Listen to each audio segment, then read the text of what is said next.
Psychology in Your Life by CaleighGroeger. Generalized anxiety disorder. Generalized anxiety disorder is when you get exaggerated anxiety during everyday life for no reason. You start getting feelings of dread and uncomfortable feelings for at least 6 months. Generalized anxiety disorder can happen because of a chemical imbalance, repressed emotions, nutritional imbalance, stress, and the person's precipitation and thought process. Some features of a person struggling with generalized anxiety disorder is shakiness, not being able to relax, fidgeting, sweating, dry mouth, racing heart, lightheadedness, and frequent urinating or diarrhea. The best way to get help with generalized anxiety disorder is to talk to someone, like a mental health professional. In the therapies, the person struggling with generalized anxiety disorder will learn how to control and recognize their issue.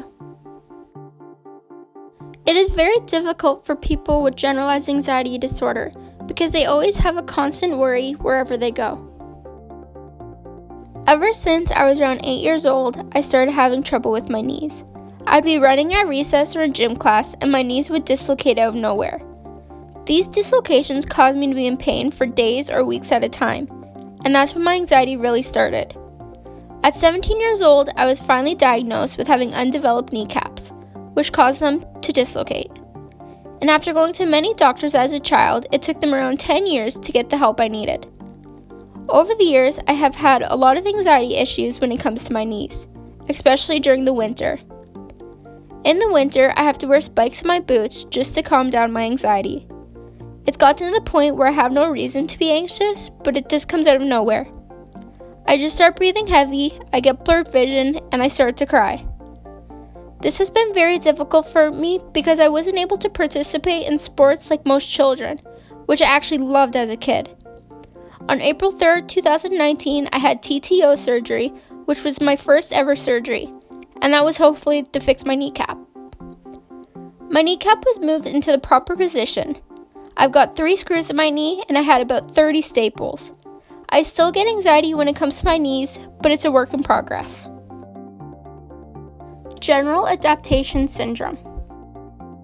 General Adaptation Syndrome is the physical reaction to stress that is explained in 3 stages: alarm, resistance, and exhaustion. The alarm stage is activated by the fight and flight response, the release of catecholamines, and the release of adrenocorticotropic hormone.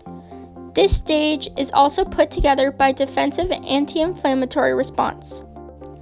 The resistance stage is the adaptation to the stressor.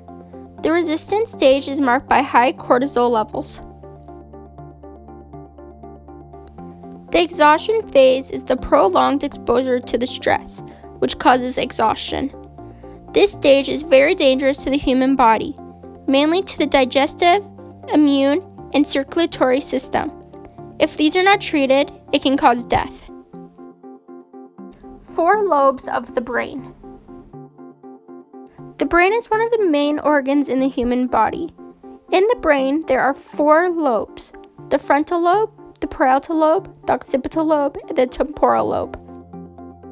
The frontal lobe is the decision-making part of the brain. It also helps control muscles. The frontal lobe is located at the front of the brain in front of the central sulcus, where it gets information signals from the lobes. The parietal lobe is the touch sensation center. This part of the brain sends signals to when your skin touches something. The parietal lobe processes sensory information for cognitive purposes. The parietal lobe is located in the middle area of the brain, behind the main sulcus and above the occipital lobe.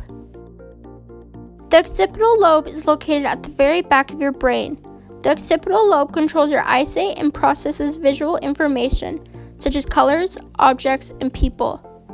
I find this one kind of interesting just because you would think that this lobe would be located close to your eyes, rather than the farthest lobe in your brain. The temporal lobe controls your language and understanding of language. The temporal lobe is located at the bottom of the brain below the lateral crack. This lobe is the main auditory cortex. Every day we use our 4 lobes of the brain. While I was writing this down, I was using my frontal lobe to type on my computer, which is making me use my muscles to control my arms, hands, and fingers. When I'm recording the audio to my video, I'm using my temporal lobe, which is helping me recognize and use my language properly. When I'm cooking, I use my parietal lobe. This is the touch sensation center and helps feel things, such as heat and sharp objects, so I don't injure myself. And lastly, if you have vision, you're most likely always using your occipital lobe. The occipital lobe is how our vision works and how we see our surroundings.